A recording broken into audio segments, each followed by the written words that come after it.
Ya, oke, baik. Di sini saya akan bersama kembali pertemuan mengenai materi pertemuan awal sampai tahap pertemuan akhir. Jadi sini saya akan menjelaskan dari pertemuan awal pengertian mengenai AMDAL. Ya, jadi AMDAL itu analisis mengenai dampak lingkungan. AMDAL adalah kajian mengenai dampak besar dan penting suatu usaha dan kegiatan yang direncanakan pada lingkungan hidup yang diperlukan bagi proses pengambilan keputusan.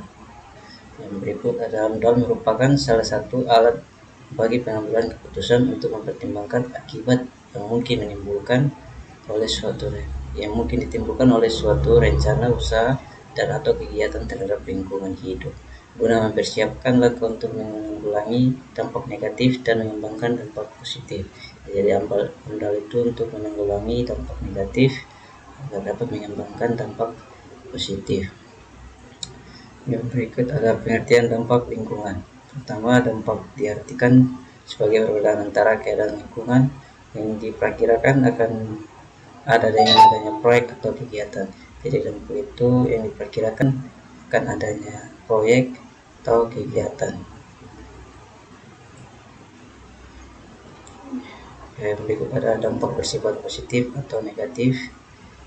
Secara umum seringkali dampak berkonotasi yang negatif. Yang berikut dampak terhadap lingkungan.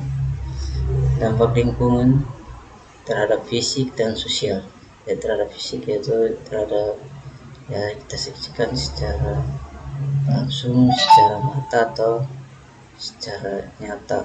Ya, dampak sosial itu dampak sekitar lingkungan sekitar.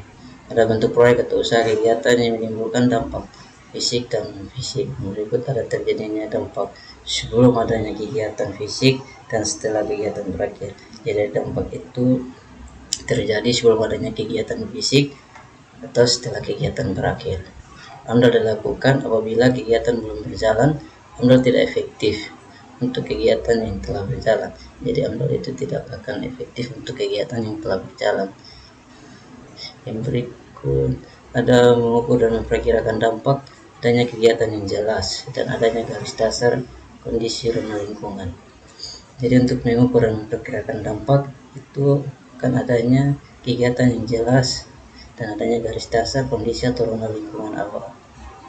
Yang berikut adalah jenis-jenis AMDAL. Ada AMDAL tunggal dan AMDAL terpadu multisektor. AMDAL tunggal kajian terhadap suatu kegiatan, misalnya pembangunan mall dan lain-lain sebagainya. Yang kedua ada AMDAL terpadu multisektor. Itu kajian terhadap kegiatan terpadu yang direncanakan dan melibatkan lebih dari satu instansi yang membidangi kegiatan tersebut. Fungsi AMDAL. Di sini yang pertama, fungsi AMDAL sebagai salah satu alat untuk pengelolaan lingkungan. Yang kedua, AMDAL juga merupakan bagian dari studi kelayakan di berbagai alternatif harus dikaji dan evaluasi, yaitu manfaat dan kegunaan. Jadi manfaat AMDAL itu agar dampak negatif usaha atau kegiatan dapat dihindari atau diperkecil, sedangkan dampak positif dikembangkan secara optimal. Yang pertama ini ada fungsinya. Yang pertama, untuk menjamin suatu usaha atau kegiatan pembangunan agar layak secara lingkungan. Yang kedua ada meminimalkan kemungkinan dampak negatif terhadap lingkungan hidup. Dan yang ketiga, mengembangkan dampak positif sehingga sumber daya alam dapat dimanfaatkan secara berkelanjutan. Berikut ada kegunaan AMDAL pemilik proyek. Itu pertama, melindungi proyek dari tuduhan pelanggaran peraturan perundang-undang.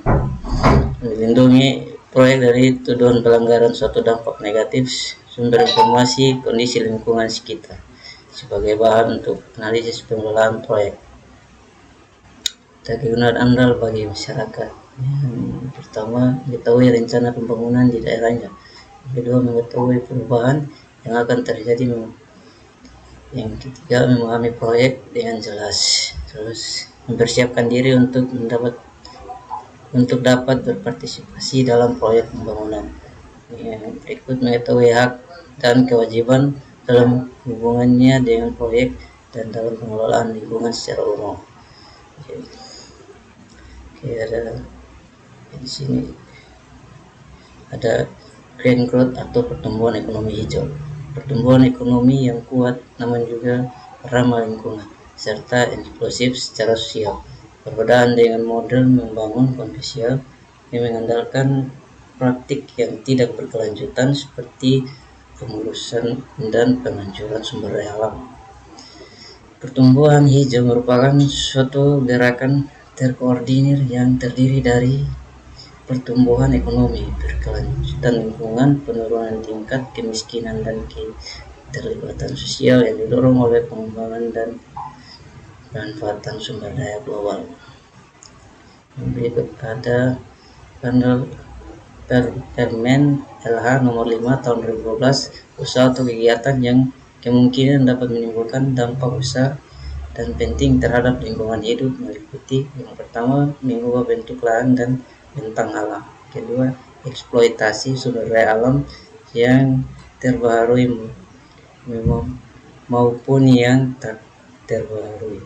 Yang ketiga, proses dan kegiatan yang secara potensial dapat menimbulkan pemborosan, pencemaran dan kerusakan lingkungan hidup serta kemerosotan sumber daya alam dalam pemanfaatnya.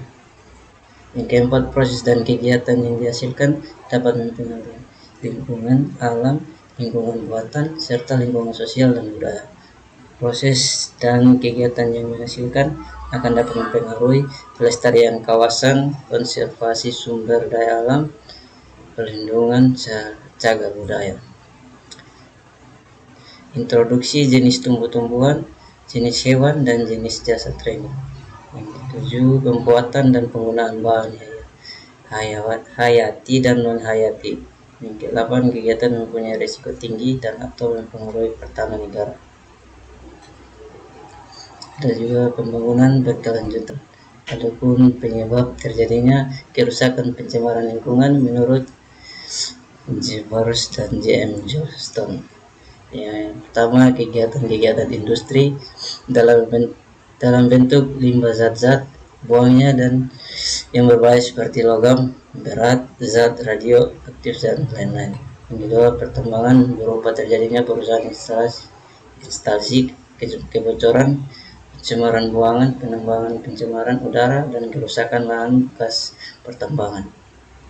Adapun dampak dan pencemaran dan kerusakan lingkungan yaitu pemanasan global, hujan asam dan lubang ozon. Apa itu pembangunan berkelanjutan? Pembangunan berkelanjutan adalah istilah baru yang muncul dari gerakan konservasi atau lingkungan tahun 1970.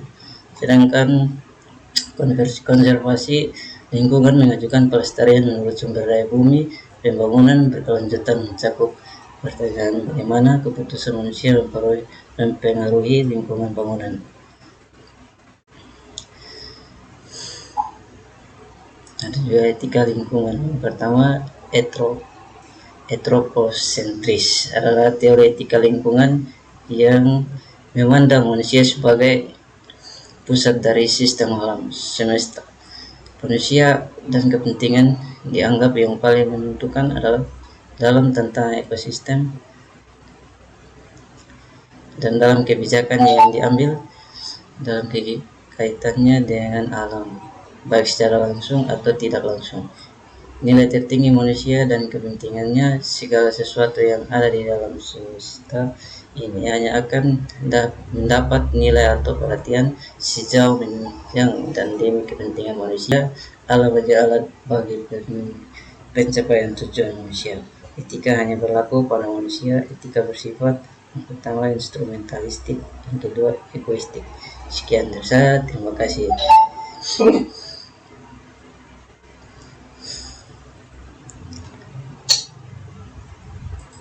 Wait,